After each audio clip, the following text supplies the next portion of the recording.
So very good afternoon to everybody present over here, distinguished guests.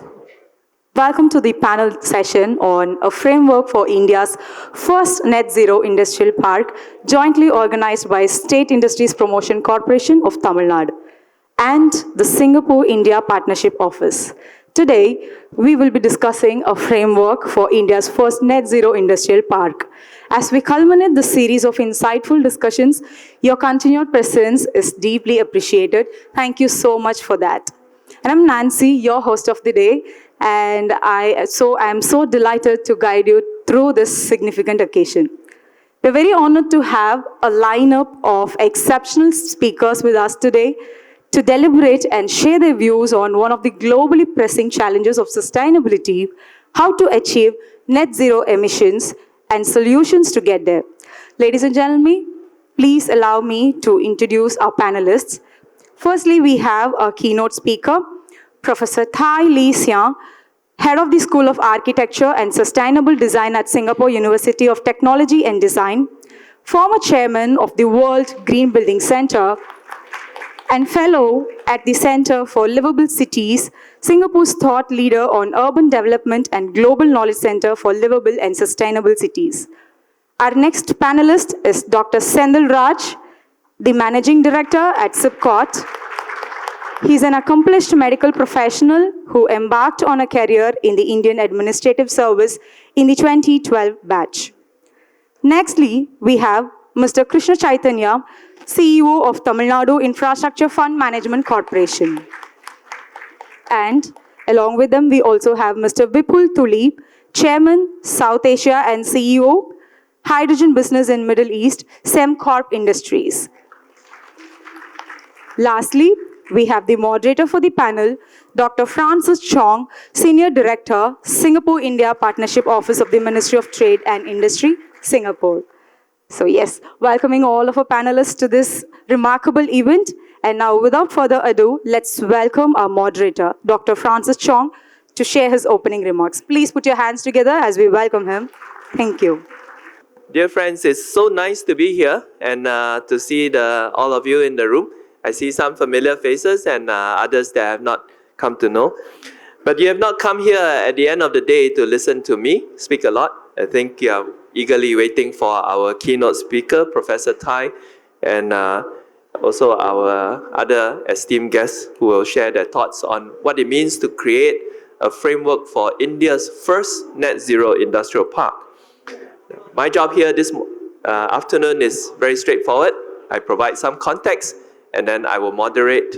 I think they are all ready to go and look forward also to your active participation.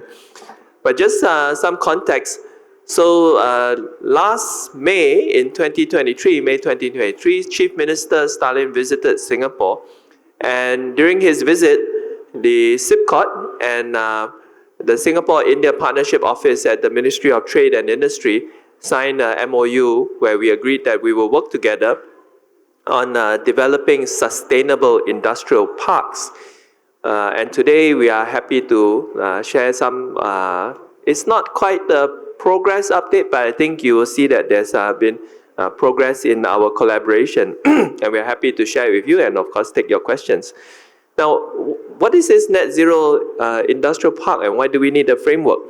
Well, as you probably know, recently the COP28 concluded and it looks great.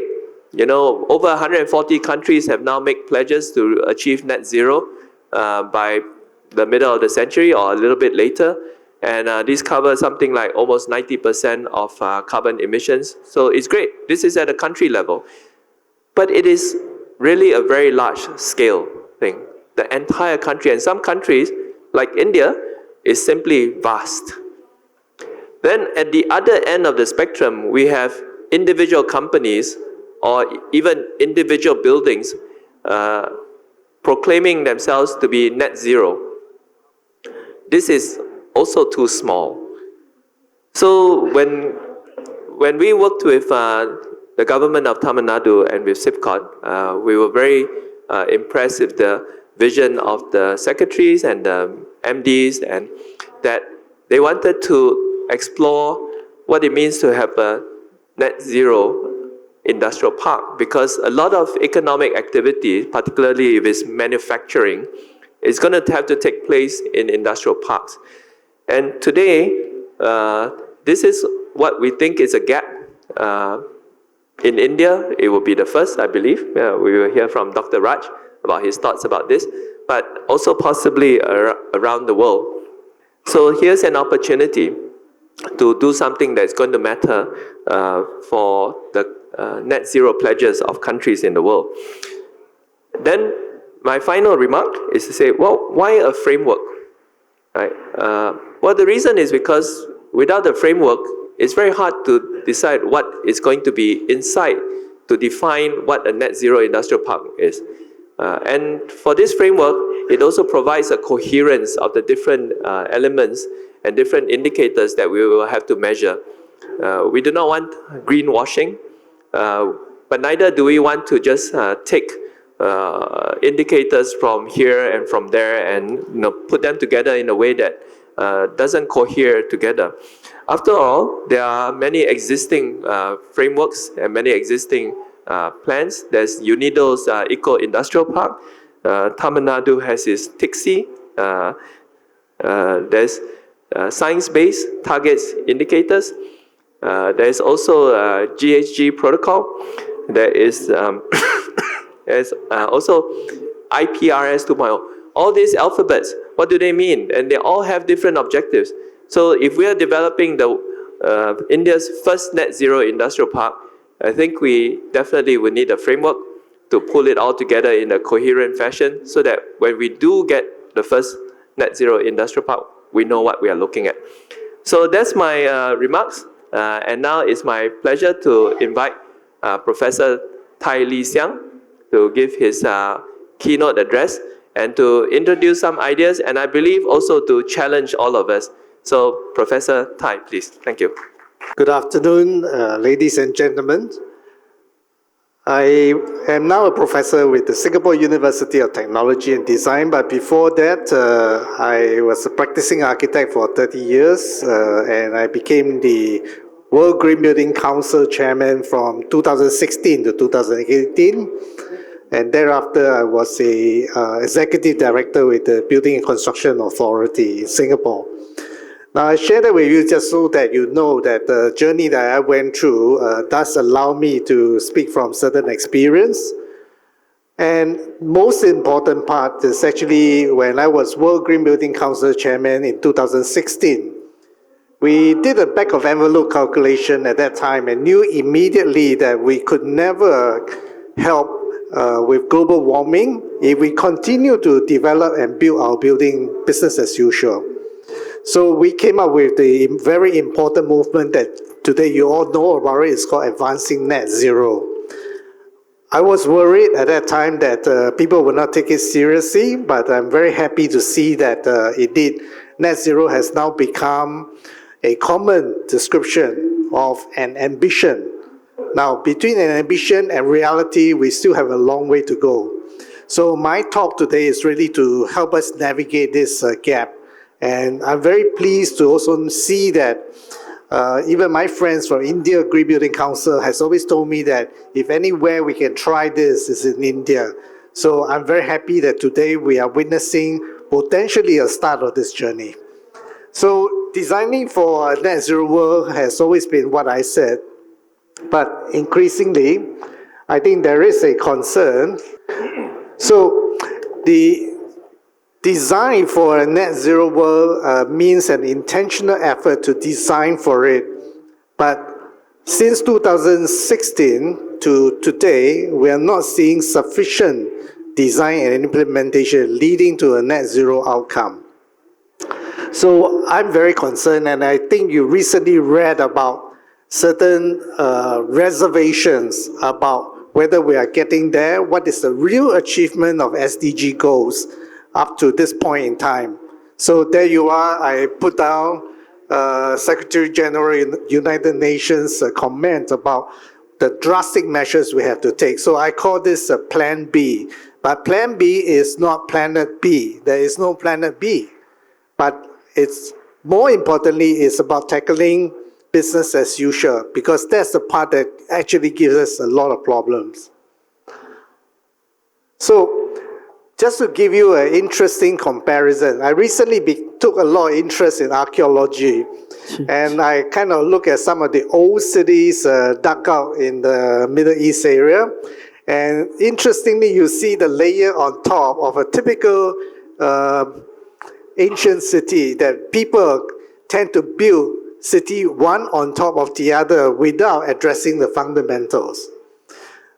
Interestingly, I think we are doing the same today, because we are building a green city or a net zero city on the foundation of a gray city, on the foundation of business as usual. So what does this happen? It's going to increase cost for sure. Green premium is going to pile on top of the actual cost to the environment caused by our business as usual mindset. And this is something that is very real and very serious. Globally, construction costs, development costs has shoot through the roof post-pandemic. So today, if you were to seriously do a green building or a green park, a green industrial park, we need to deal with the business as usual part. Now, this is where I'm going to take you into understanding further about tackling net zero from the three scope of carbon emission. You're familiar with this, so I will not talk too much about it, but I will go through some of the possibilities.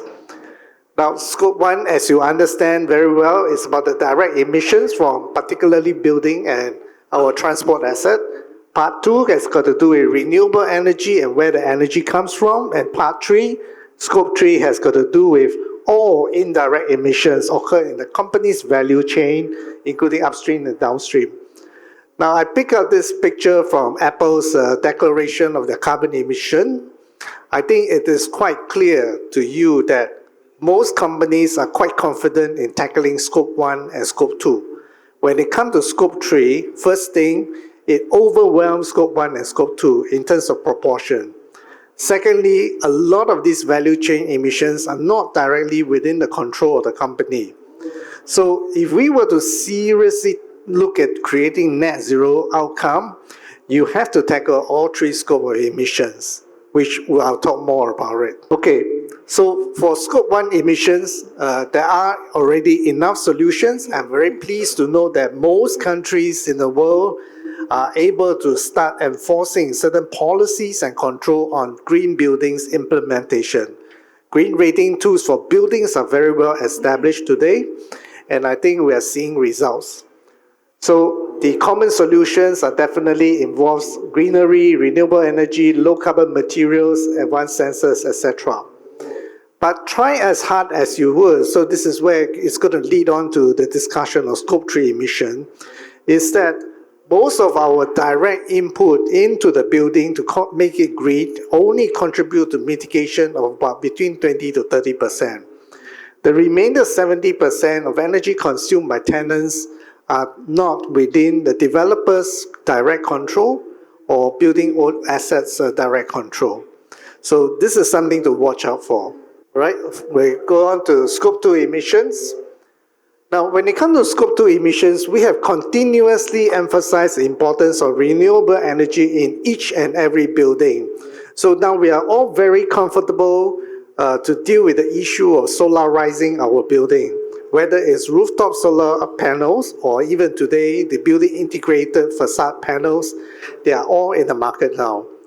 At one time, they're not affordable, but soon it will all be fairly affordable as energy prices goes up and the material and the construction of solar becomes lower.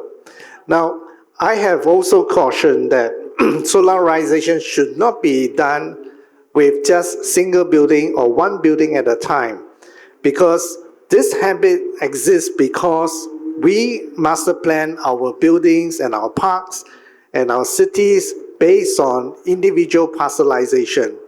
And therefore, when the policy hits home, we expect building owners to solarize a building, period. But as a responsible industry park developer, as a city developer, a district developer, we have the responsibility to look at solarization at the district, at the city level. And therefore, increasingly, we will need to look at where else we can maximize solarization. So the picture on the bottom, for example, is in Singapore. Singapore, as you know very well, we have an issue of water supply and water self-sustainability. So at the same time, we found a chance to actually lay our solar panels on top of the water reservoir. We solved two problems at one time. So this increased significantly the solar supply to Singapore. Even that is not enough. We had to look beyond Singapore. But where I'm coming from is that the industry park can never adopt the business as usual method of just imposing solarization on single building. We need to think out of the box. We go on to scope 3 emissions. This is a big topic. I won't spend too much time here because, frankly, just amongst the building owners, developers, we cannot take care of this problem by ourselves. I sit on numerous advisory board for major organizations in Singapore, in healthcare, even in defense, and in tourism. And I can tell you that it takes massive effort to involve all stakeholders, supply chain, to solve this problem. So it is a massive human effort, organizational effort, and it's not a hardware solution alone. So I bring this up again, is something I will emphasize for this net zero industry park to pay attention to. And we do need to think about responsible consumption. We need to think about how to deal with the issue of excessive movement of people and goods and services. So the net zero industry park definitely must tackle scope 1, 2, and 3 emissions. I think Dr. Chong has mentioned several rating tools that exist today for measuring sustainability of industry park or district development. I think they are good. They serve as foundation. They serve as a starting point. But to take it to net zero future, we have to look at all 3 scopes of emissions of the entire park or entire district. So what do we have to look at? We have to ensure that all buildings are green. Baseline, no debate. We have to look at the infrastructure of this district as green. Again, no debate. Scope 2, I would say over provision of renewable energy. Reason is very simple. You can't ensure each and every parcel to be just nice net zero. Some, because of the unique businesses, are likely to be under. Some may be positive energy. So as a long-term strategy to ensure that the district is resilient and able to meet all future needs, you have to over-provide or over-allow the provision of renewable energy. Otherwise, I don't see any way out of that. And scope 3, of course, aggregate the effect of many buildings, infrastructure, and organizations. Don't do things by piecemeal manner. Don't plan things one at a time, but think of a district as a whole organism, as a whole engine of growth. So just a few more. Okay. I think there's one slide missing, but never mind. I think what I really meant to show was some examples, but I think you can find enough of good examples all over the world in these particular areas. I will just conclude by saying that the issue of climate change can no longer be tackled by just spending. And green premium will only continue to go up. And if you want to make sure that the cost of developing a net zero industry park is manageable, go back and look at business as usual. Look at how, starting with design, how we master plan it, how we used to have certain legacies that govern master planning that needs to be challenged. Legacy is one big thing that we sometimes fail to observe. I'll give you one very micro example. I was advisor for the healthcare group. So there's one legacy requirement that requires that all operation theatre to be 24/7 with conditioned air.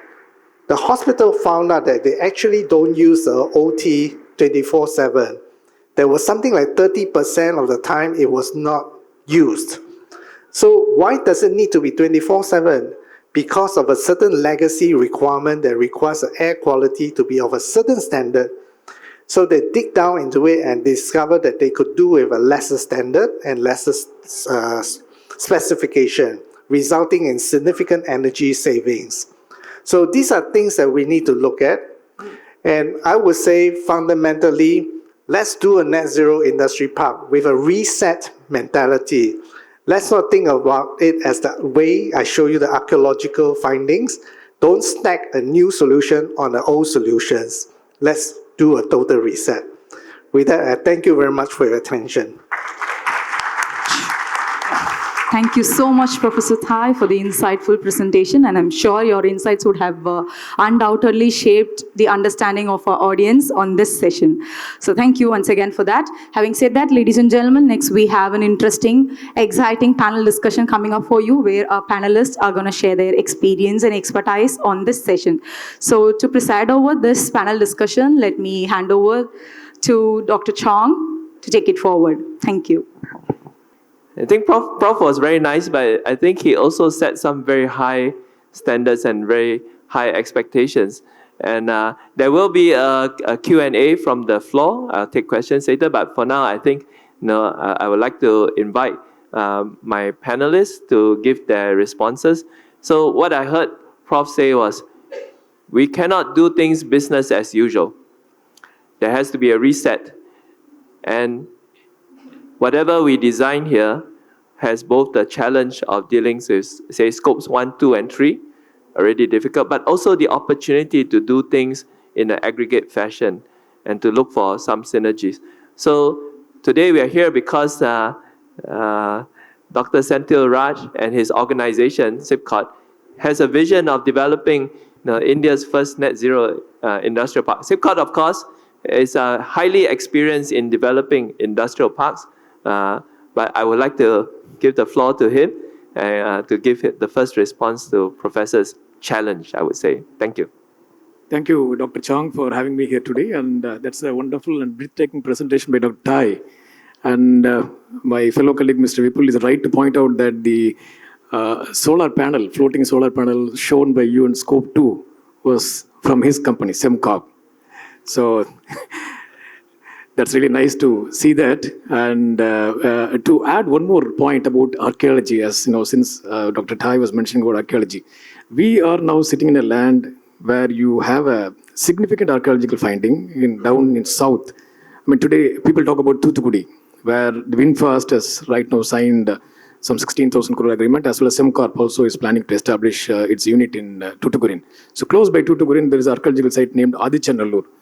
3,400 years before, this Tamil society has formed a sewerage system, which is, one can wonder about the sustainability solution which people were, looking at 3,400 years before. So, with that opening remark, I represent here SIPCOT as one of its employee, and I am very proud to be a SIPCOT employee, because for the past 53 years, the SIPCOT is developing and running industrial parks, and its employees are all very punctual and very dedicated. You can see how many SIPCOT employees present here without me calling them. Having said that, as I earlier told you, we really run 30 industrial parks now, and it's in terms of acreage, we have 39,000 acres of industrial park lands. And more than 3,200 industrial units are running in SIPCOT, and more than 7.5 lakh employees are working daily in and day in and day out. So that's the term of in terms of sheer size we are speaking about in SIPCOT.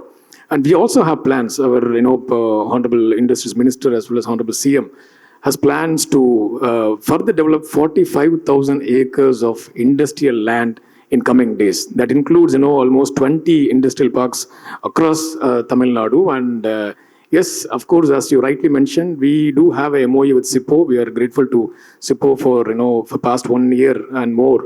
So your expertise is bringing us more and more, sharing of knowledge and technology between both the institutions. And we are in the process of setting up, one of the first of its kind in the country. You can call it as Net Zero Industrial Park. And, before going to Net Zero Industrial Park, SIPCOT also has taken a slew of initiatives towards sustainable future. One, we have planted more than 3.5 lakh trees across the industrial parks.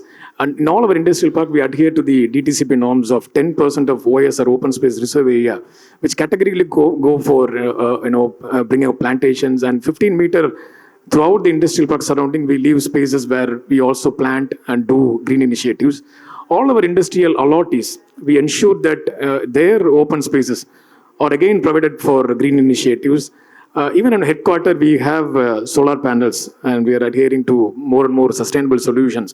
Recently, we have taken up a further initiative, which is, you can call it as one of the first of its kind initiative. Foxconn is investing into a great deal in Chennai, and more than 30,000 women workforce are being employed in Foxconn. So we are currently in the process of constructing a dwelling unit for almost 18,000 women workforce in a single space. 18,000 women workforce in a single space. And the project is almost through, and by the month of May or June, we will be soon inaugurating it. Once inaugurated, these 18,000 women workforce will be residing in the same place, and we are also planning to take them to the factory site through a electrical bus. So it will be 100% green initiative from the SIPCOT side. And similarly, since 2019, parks in and around Chennai, we do provide them almost 45 million liters per day water from the recycled water of Chennai city. From the recycled wastewater of Chennai city, we provide 45 million liters per day to all the industrial parks. So gone are those days when Chennai is reeling under water shortage, water is not available to industrial units. No more you will see this kind of news. So since Chennai's wastewater is recycled through tertiary, and we also owe much to Singapore for teaching us how to recycle the water and provide new water solution and all. And similar solutions we are bringing in at Hosur Industrial Unit. So there is a dam called Kalavarapalli Dam. From that Kalavarapalli Dam, we are going to produce 20 million liters per day, and that will be given to Tata's and Ola factory and other factories in and around Hosur like Ashok Leyland and TVS and all. And similarly in Tuticorin, we are also planning to bring up 60 MLD desalination plant. So these are some of the new sustainable initiatives which we have undertaken throughout these years. And in coming days, and through this discussion also, I am also looking forward, as Dr. Tai mentioned, we should be, progressing towards creating a net zero industrial park in near future, in 1 year possibly. So that's all from my side, and hoping to, learn more and more new things from SIPO as well as other industrial partners. Thank you.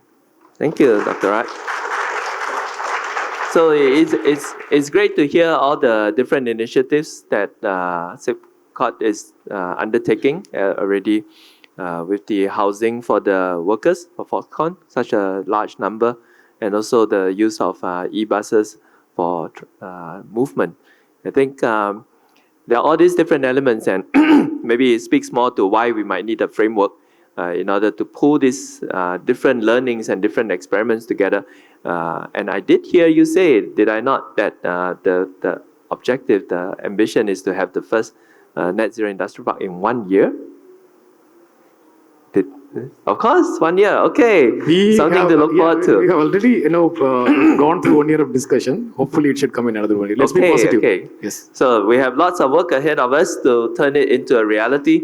And seated next to me, Mr. Vipul Tuli, who pointed out that the solar panels on the water were actually from his company. Of course, SEMCORP is more than solar panels, but also large experience in renewable energy, large presence in India, but also in other countries with industrial parks, including sustainable industrial parks.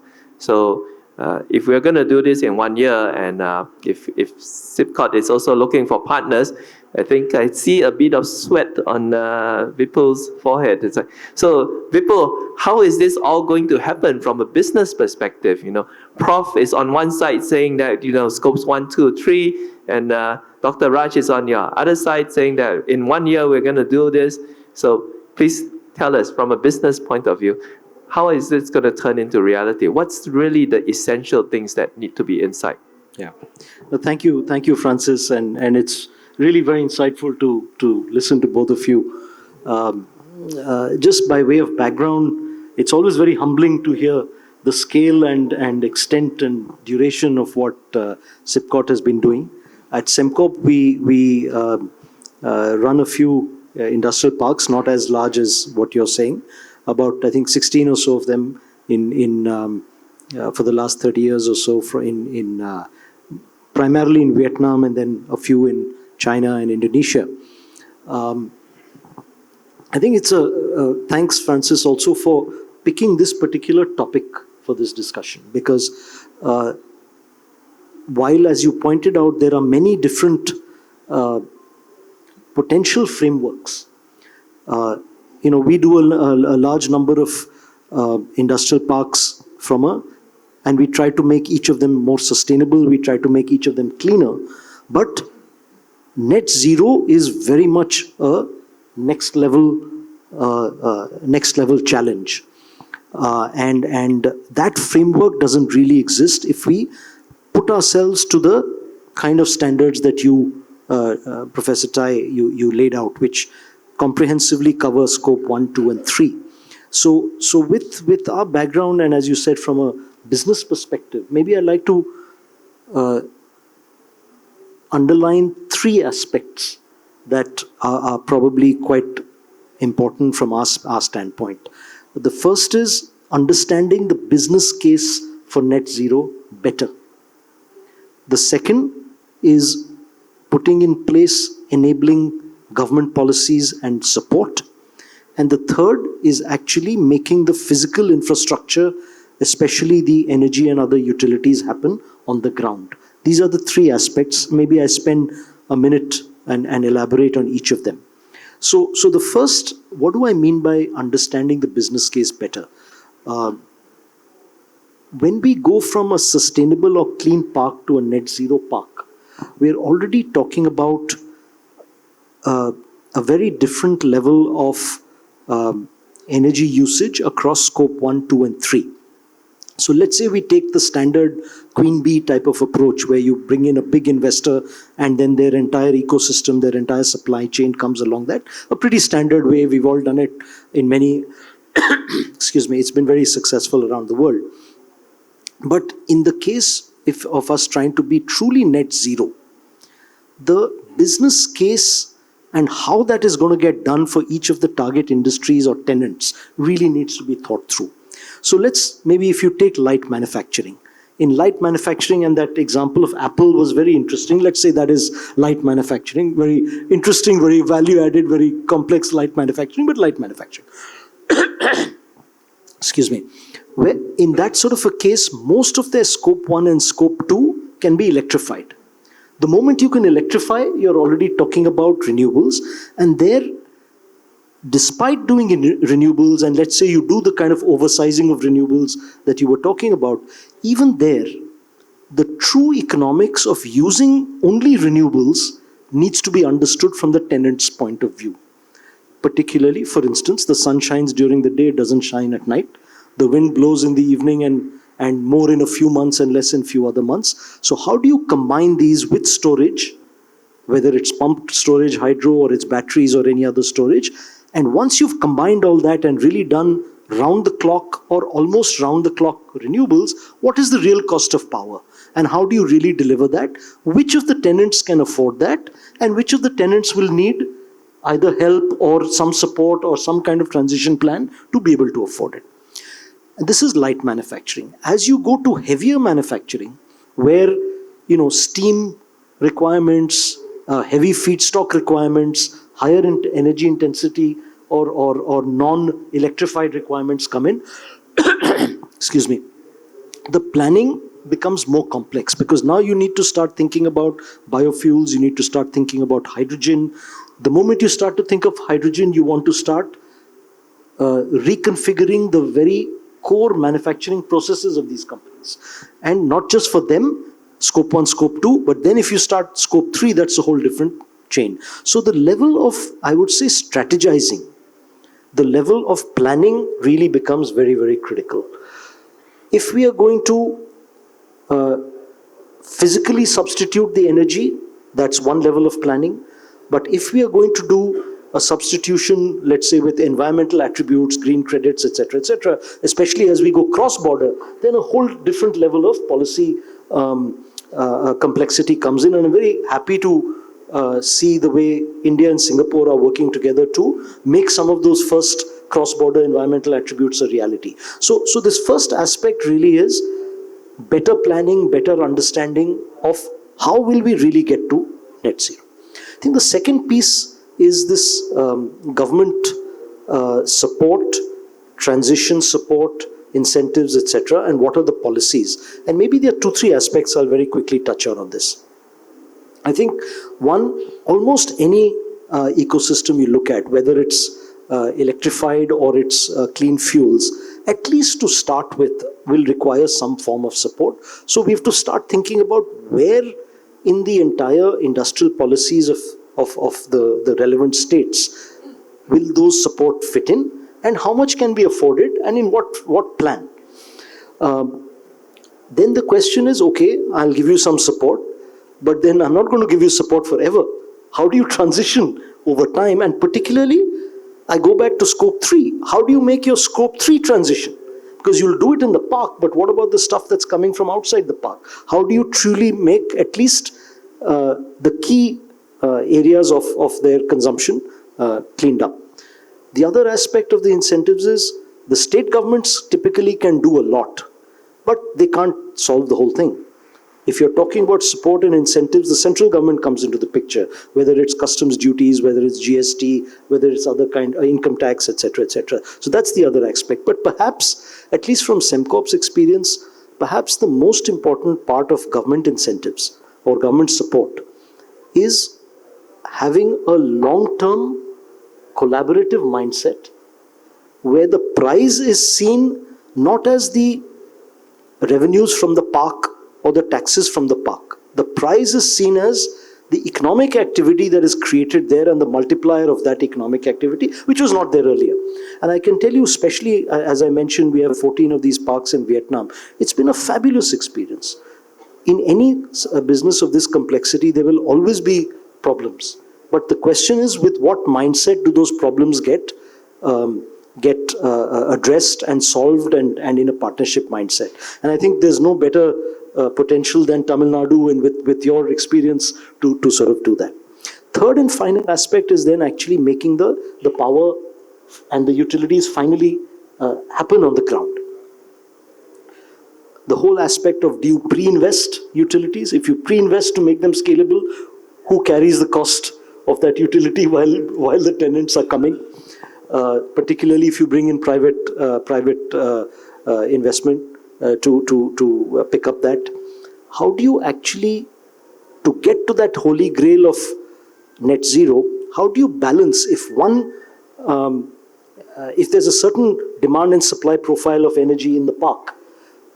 How do you put in place a few tweaks that can allow balancing and optimization between tenants? If one guy, for instance, finishes his shift 2 hours earlier, the other guy takes his waste heat and puts it into the next guy, how do you make that happen? A framework to make that happen, an incentivization to happen, instead of each tenant simply saying, look, I'll do the best within my 4 walls. And so, a whole bunch of both renewable provision on site, optimization between tenants, and the flexibility and scalability aspects need to sort of fall in place as we put in this. Besides that, as you now start to think about finally about transitioning towards green hydrogen or green ammonia or whichever form of clean molecules you use, that is a whole different set of physical infrastructure, whole different set of safety systems, whole different set of pipeline systems. And so thinking through those and putting in place the economic framework to make those happen.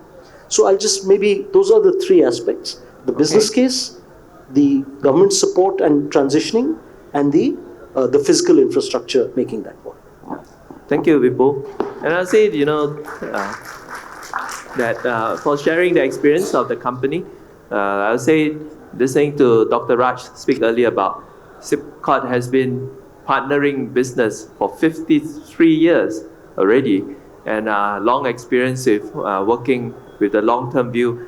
And if I heard you right, you have another at least 20 parks that you're supposed to establish at 45,000 hectares, and that's a lot. But perhaps that also means that this is coming at the right time. That if we can get this right and get this framework in place, it will also help to make the other 19 that are to come also be much more sustainable, if not net zero. But ultimately, and now I want to turn to the final panelist, Mr. Krishna Chaitanya. Everything takes money, yes? But maybe it's not really money, right? It's really about investment. And so TNI FMC, I think, and the CEO is in the best position to tell us. So all these grand dreams, right?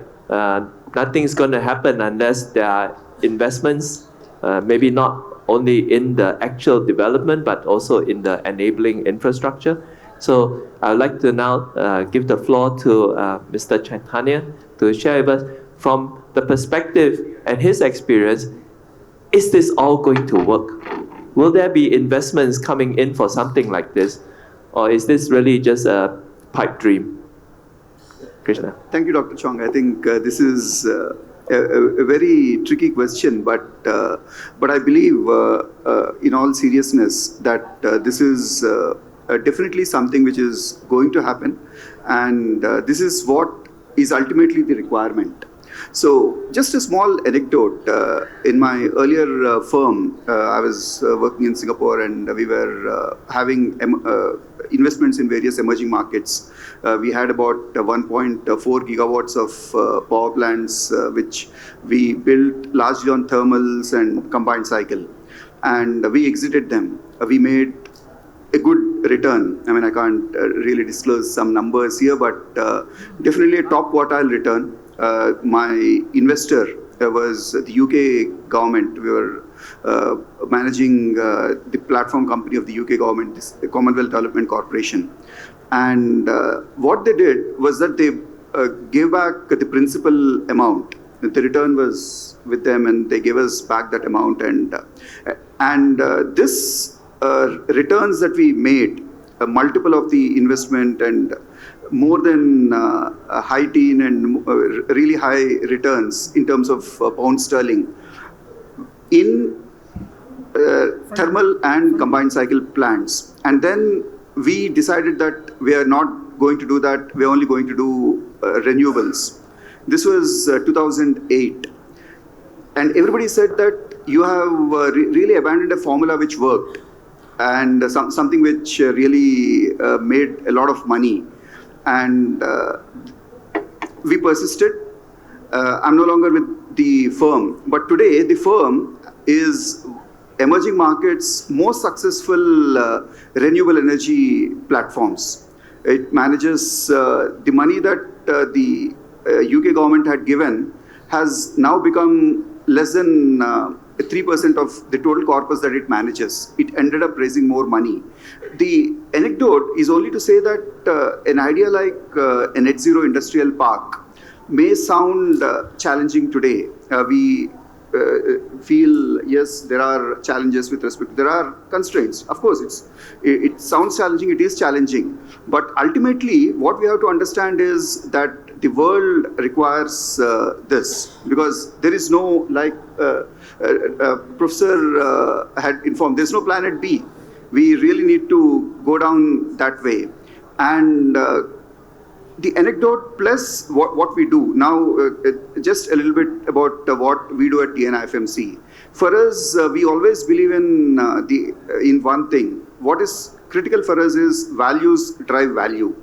We end up investing in any investment. We have 4 thematic funds. The 4th one is still to be launched. 3 of them are active. The first one is a social impact fund where we construct, we do affordable housing, both rental as well as for sale. For sale component is small. In the rental affordable housing, we have perhaps one of the largest portfolio of working women's hostels. 18 places in Tamil Nadu, it is getting constructed. The largest of it was inaugurated just 3 days back on 4th in Tambaram, 462 bed working women's hostel. We funded it. the entire hostel is an IFC Edge green building, and we do whatever we really are talking about in terms of an net zero industrial park, we do in those hostels. And we have an industrial housing project which is to go all the way up to 34,000 beds, largely women, working women's hostel again, but for within the industrial park. And even there, we mandate all the things that are required for a net zero industrial park, such as sewage treatment, such as solar, such as conservation of water, such as more efficient building design, and everything else. So all I'm trying to say is the money will definitely come in. Yes, it needs to be seeded. We need to have the patience. And from our perspective, any opportunity to invest in the net zero industrial park, we are more than willing to do, because we believe, again, based on experience, personal experience, as well as based on what we believe that the world is going towards, this will be not only a venture which will be successful, but also profitable. Thank you. Thank you very much. Now, I believe in rewarding dear audience. You have stayed with us past 5 o'clock, and I'm sure some of you would have questions. So we do have some time constraints, but I'd like to beg my panel's indulgence to take a few questions. Okay, so who would like to ask the first question? Yes, miss. Please identify yourself, your organization, and keep the question concise. Hello, so I'm Fahira. I'm a part of IIT Madras Research Park. So the work that you're doing here to bring a industrial complex to renewables, we're already trying to establish that at the research park.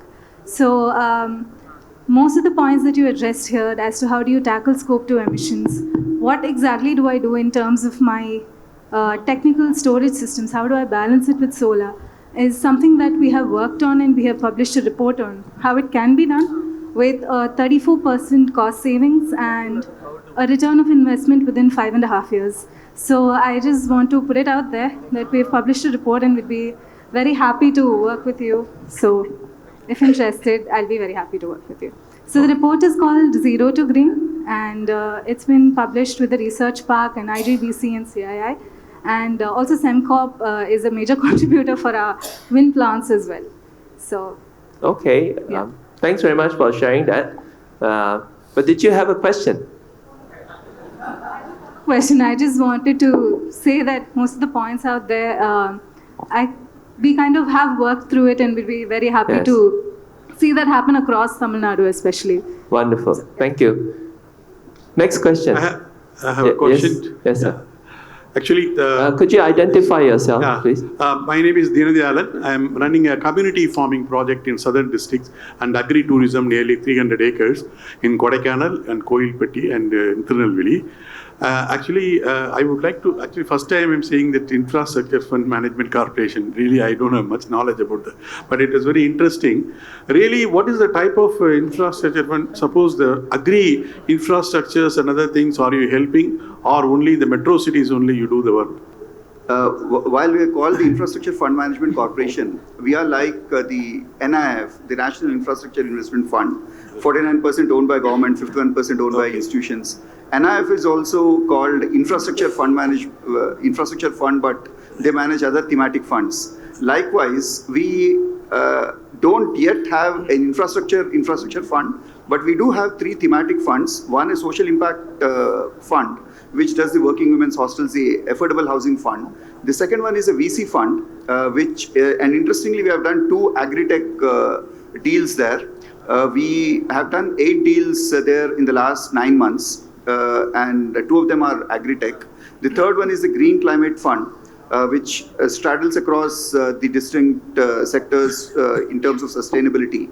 So infrastructure fund is the one which we are going to launch. But otherwise, to answer your question, we've already done a few transactions, and we do transactions in the agri-tech space, both from our VC fund as well as from our Green Climate Fund.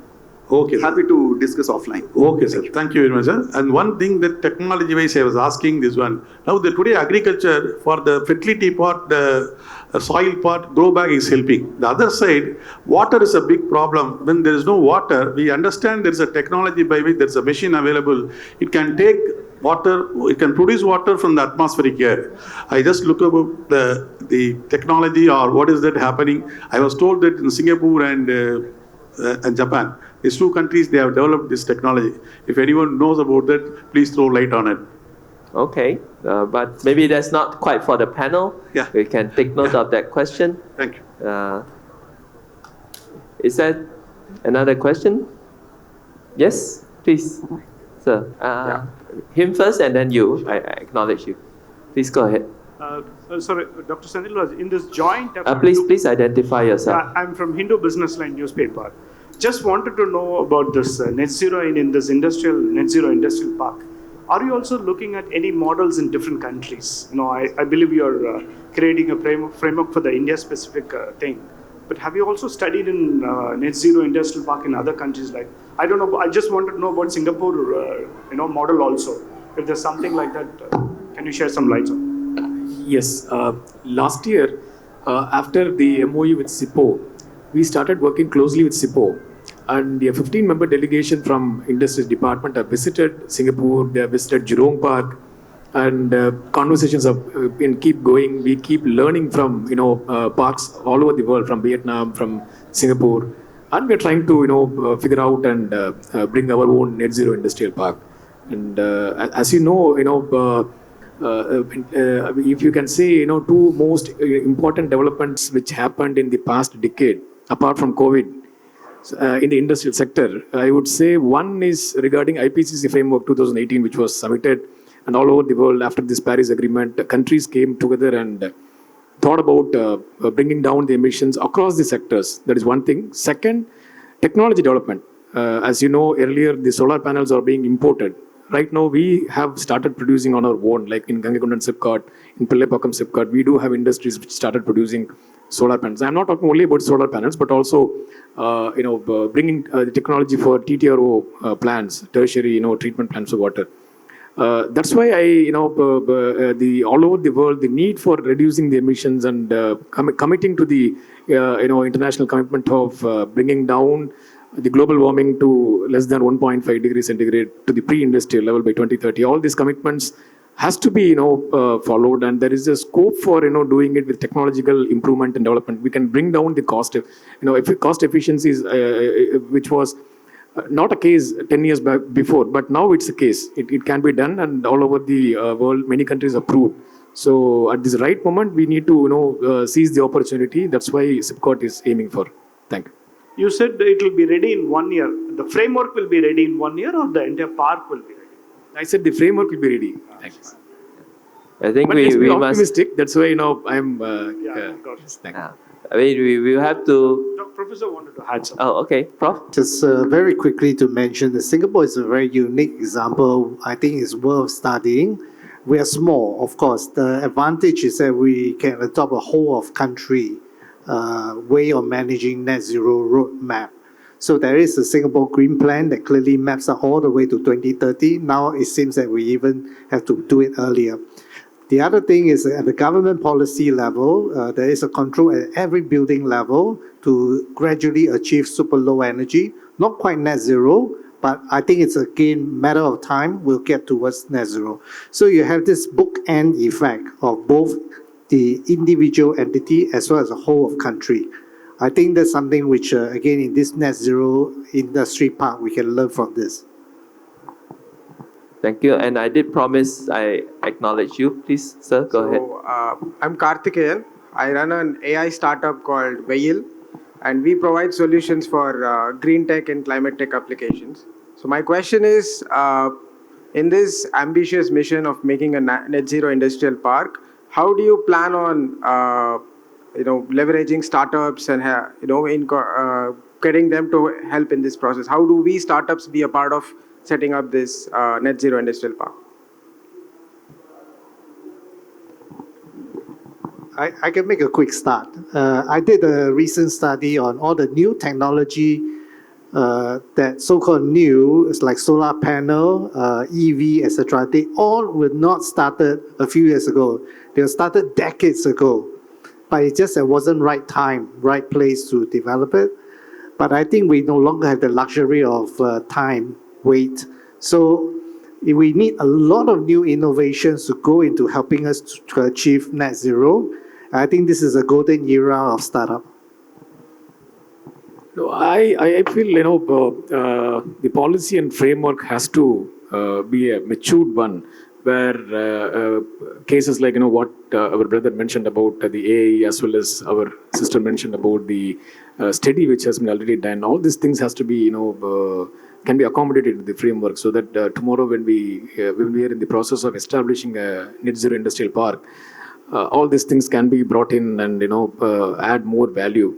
And I'm sure, this can be done. And as Mr. Krishna Chaitanya is already ready to fund us, so I can be sure of, accommodating all these things. Thank you. I suppose that for startups, the whole net zero industrial park in a way is, and as you say, ambitious, but also an attempt to be visionary and to experiment, to try out things. And so perhaps a test bidding kind of approach to some of the ideas. The challenges, I think, are immense, but I think we also have people with lots of experience, not just SIPCOT, people who believe that values drive value, but also people like SEMCOP, companies like SEMCOP that actually has experience developing parks. So, okay, I saw quite a few other hands. Hello. Okay, but sorry. Yeah. Wait, hold on. Okay, I do have to keep time. So what I will do is, can I request, I'll take one round of the questions, and then when I call on you, please state your name, keep the question short, and then I'll have a final wrap up for the panel. So, sir, I've seen you, but I also saw a hand at the back first. Yes, ma'am. Madam? Can I have the mic? So You already have the mic. Okay, you go ahead. right. So Alexander, I'm an sustainability consultant, and I've been working on some of the private industrial parks in Tamil Nadu majorly, environmental compliance and all those things. So as discussed in the panel, there's a framework that has to be established, but the framework takes some time, and it has to be iterations and improvisations. But my question is, at the industrial park level, so how do you measure this improvisations, like achieving the net zero? Like, what are the studies that usually being kind of, maybe Mr. Vipul or Mr. Professor Thaili can show some light on it? How do you measure the transition so that the results can be used to modify the framework and implement it further? So that's my question. Okay, the modification of how do you measure, and then through the measurement, when we understand, it comes back and there's a feedback loop to improve the framework. What kind of studies? And Okay, we'll take that question, but let me take the rest of the questions while our panel get to think about it. Ma'am? Hi, my name is Nirmala. I write for the Straits Times Singapore. I just wanted to know, has there been any interest from companies? I mean, this was announced last year. So have you had any interest from companies, and are you also looking at certain sectors? I know you're just doing the framework now, but are you looking at certain sectors in the industrial park? Okay, any interest from companies in this? Well, there's one at least. And Yeah. is Tamil Nadu the only one doing this right now? Are there other states also doing Okay, it in India? is Tamil Nadu the only one? Or any other states? Okay, and somebody else out here? Yes, sir. So good evening. I am Sampath. I am from a CTO in a special economical zone called New Chennai Township Private Limited. This question is to Mr. Thai. So I want to understand this. You are just the presentation is excellent and it's very good. It's very comprehensive. My question to you is the scope on scope 2 is quite manageable. The scope 3, how it can be do only with the industrial park alone without a neighborhood support? Thank you. Okay, how can we deal with scope 3 with just the industrial park alone without the support of the neighboring areas, the adjacent areas? Okay, good, excellent question. Hello, this is Kishore. Sorry, my tongue is little. So I am from Madurai. We are running a rice mill. So it's named RK Brothers Rice. So imagining in future, if I'm coming and opening a rice mill in India's first net zero industrial park. So how will our rice be processed? Because right now we are using around on a daily basis tons of wood to process rice. So how will it be eliminated? Thank you. Oh, a rice mill for a net zero industrial park. That's a first tenant. So, okay. Last call. Yes. I think I recognize you. I'm Abdul Rashid from SIPCOT. My question is to Mr. Vipul. See, in setting up the framework for net zero industrial park, the waste management is the key aspect, one of the major aspects. How to manage the hazardous waste, especially in chemical industries in Jurong Industrial Park in Singapore, and some of your parks in Vietnam, and some other industrial parks, something like Deep Sea in Vietnam. So how they are giving importance to handle this, especially the hazardous waste management. So but that is one of the major key aspects in achieving this net zero, right? So that I would like to throw some light on that. Thank you very much. Okay, 5 great questions to the panel. First one, AI. So I think we did answer that. So any interest from companies already? And is it only Tamil Nadu so far?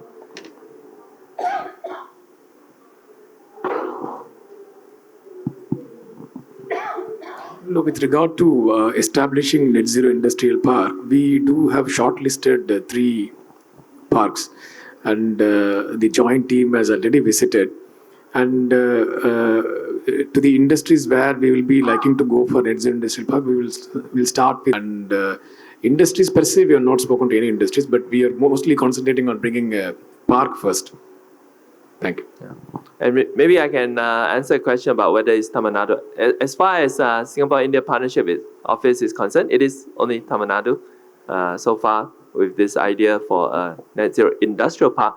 Of course, there are net zero business parks and more for the IT services and so on. But I think industrial park is something which is particularly relevant to Tamil Nadu given the sizable manufacturing activities that take place in the state. Now, the next question was scope 3, so difficult. How would you do it without the adjacent support? And maybe I'll ask Prof to talk about it, because he did hint about district and something wider than just a park. Prof. Yeah. So I've been involved in green building rating tools, and I've seen input out KPI, I've seen output KPI, I've seen outcome KPI.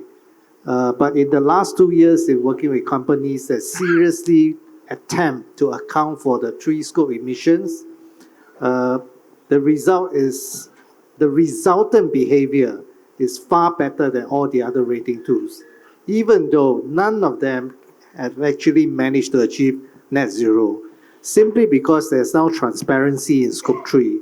There's an attempt to understand scope 3 emissions and continue to find the gaps where scope 3 emissions are.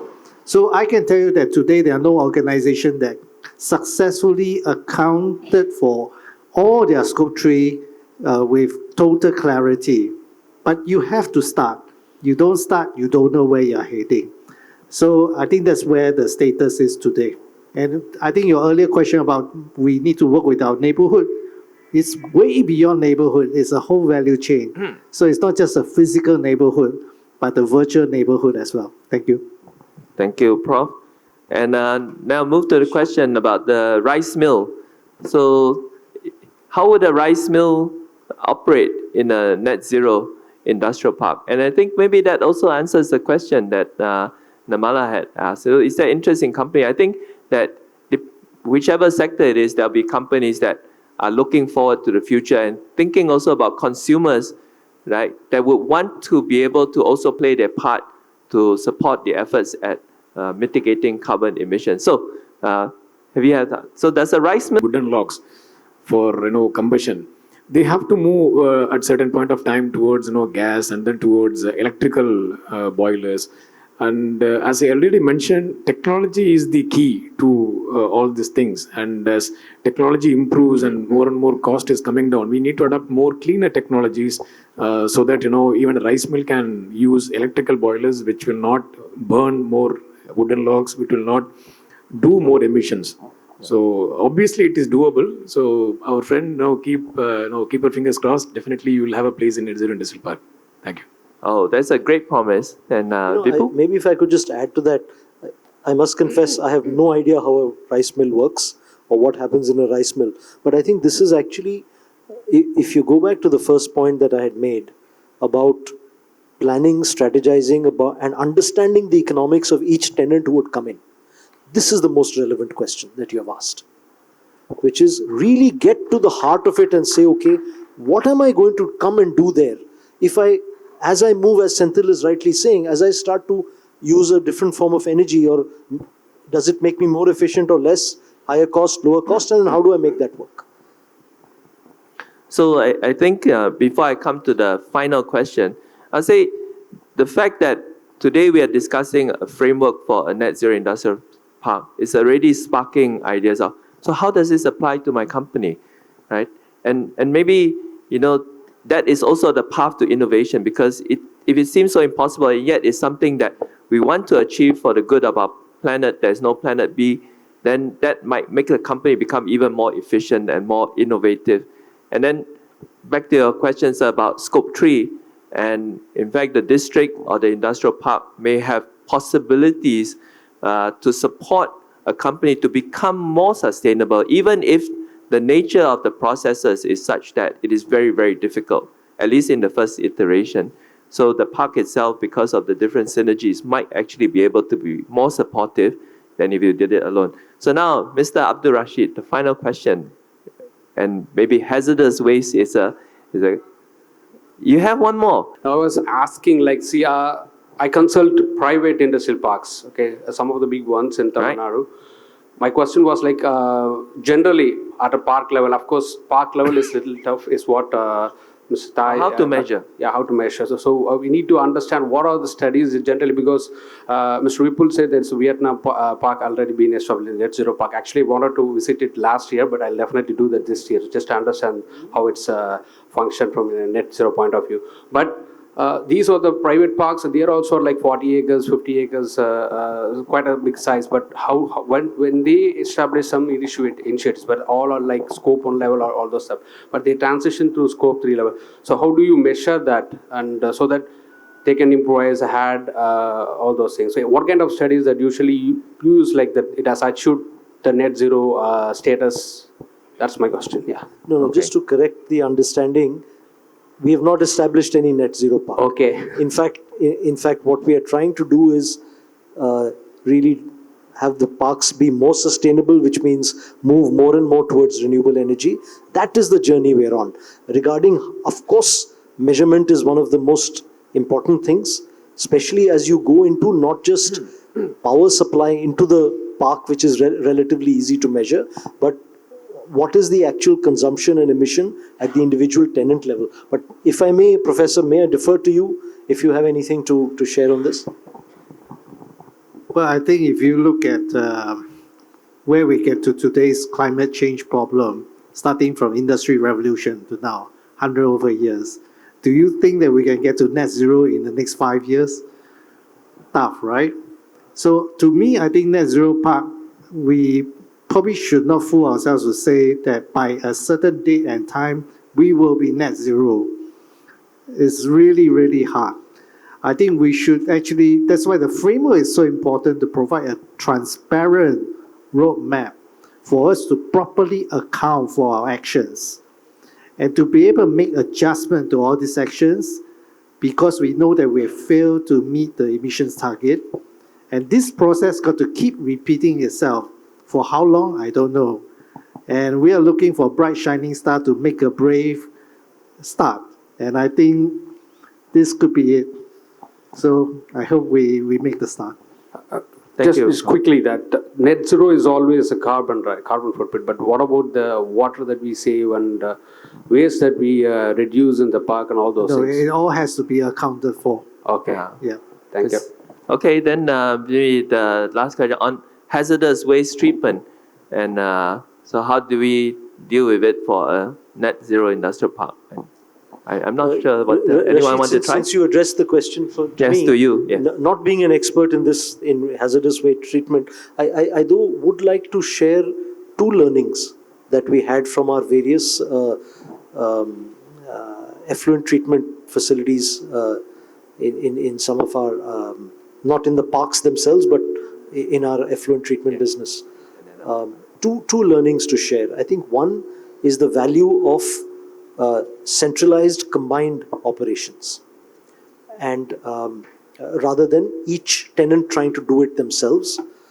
The same thing that applies for wastewater treatment or industrial effluent treatment applies more intensively for hazardous waste, because even sometimes you will have pH levels will cancel out each other, but then that centralized treatment needs to be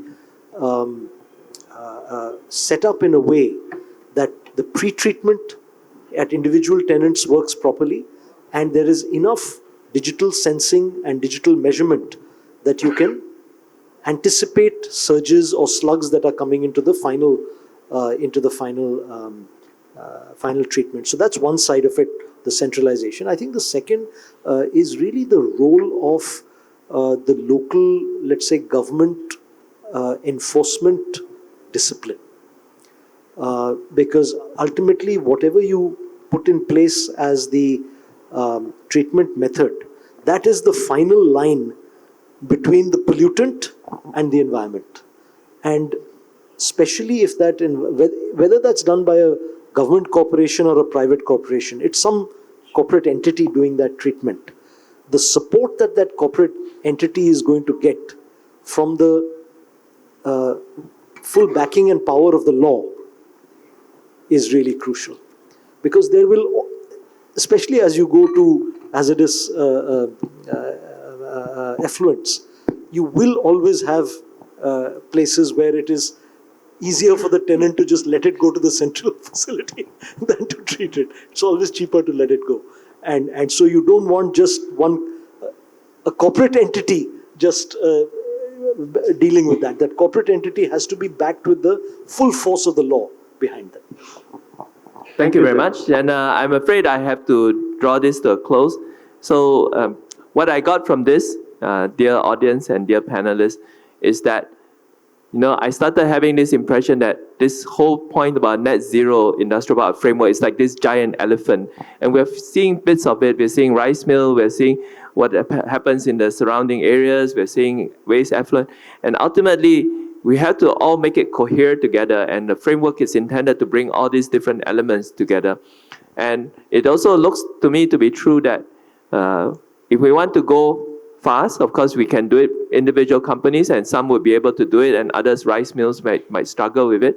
But if we need to all get there together because we are all on the same planet, and there's no planet B.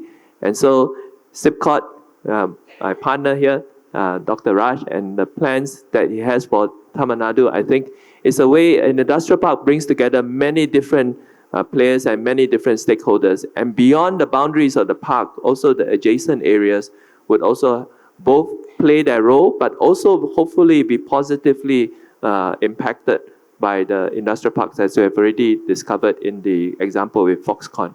So thank you very much. You have stayed well beyond. I thank you for your lively participation. We look forward to further developments and to share with you. And please continue to ask your questions. Be critical, right?